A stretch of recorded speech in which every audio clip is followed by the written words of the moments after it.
एक गांव में एक औरत और एक आदमी रहते थे। दोनों अल्लाह वाले थे, सब्र करने वाले थे और सादा जिंदगी जीते थे। उनके घर में एक पक्षी रहता था।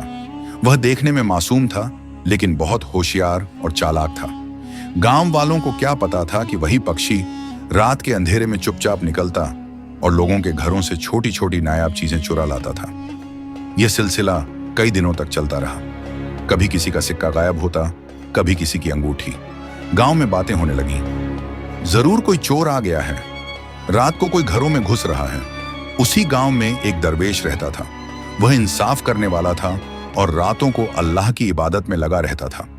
दरवेश रोज उस पक्षी को देखता था जब वह चोरी करके लौटता था, लेकिन वह खामोश रहा क्योंकि वह चाहता था कि सच खुद सामने आए। एक दिन बड़ी घटना हो गई। एक औरत का सोने का हार चोरी हो गया। पूरा गांव जमा हो गया। गुस्से में फैसला हुआ, गांव के हर घर की तलाशी ली जाएगी। लोग एक एक करके घरों में गए और आखिर उस औरत और आदमी के घर पहुंचे जहां वह पक्षी रहता था। तलाशी ली गई तो सारा चोरी का माल वहीं छुपा मिला। लोगों का गुस्सा फूट पड़ा।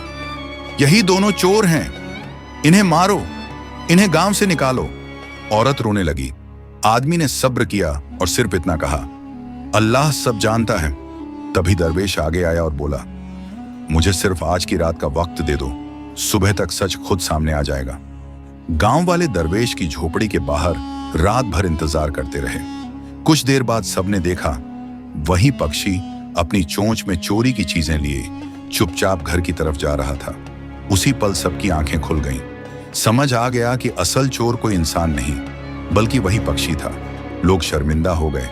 औरत और आदमी से माफी मांगी गई। पक्षी को पिंजरे में रख दिया गया। दरवेश ने आखिरी बात कही, अल्लाह की अदालत देर करती है, लेकिन जुल्म और झूठ को कभी छोड़ती नहीं। सब्र करने वाले को अल्लाह जरूर इंसाफ देता है और बिना जांच के इल्जाम लगाना अल्लाह को पसंद नहीं।